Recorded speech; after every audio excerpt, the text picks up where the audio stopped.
What's up, guys? Welcome back to the vlog. We're here for the last PBA event of the season. Mark Roth, Marshall, Holman, doubles event. I'm bowling with Mitch Hupe, and the scores are going to be absolutely insane today. I hope they're insane for us, but I know the scoring pace is probably going to be around 230 to make the top 12, because it's top 12 out of 64 make the cut after 12 games. So hopefully we can keep pace with those teams way up top, and hopefully do some good bowling today, because today's on 38 feet. I'm throwing a purple hammer. Mitch is probably going to throw a bunch of reactive balls, but stay tuned for hopefully some really good bowling.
There's some guys shooting 300s around here, but you know they say teamwork makes the dream work.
Nick, tell us how it went.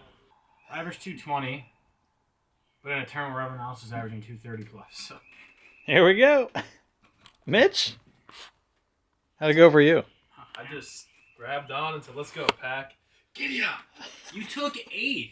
You I shot like 740 the first 3, and he's beating by 80. Basically what happened was I bowled well. You know, I did my purple hammer thing from like 15 to 5. Mitch bowled well. He went like 215 over. He went like 250 over. I went like 377 over. And obviously, I told Boog last night, some tournaments are about hitting your target, and some tournaments are about doing the right thing with your hand. And I thought coming into today that it was going to be about doing the right thing with your hand.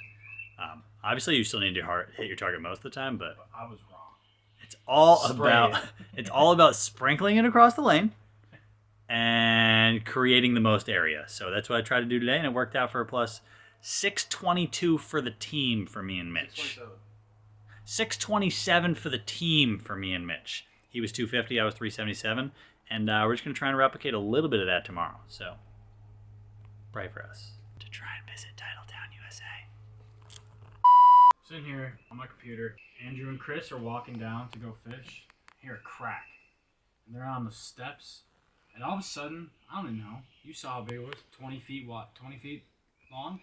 At least, yeah. And a thick boy.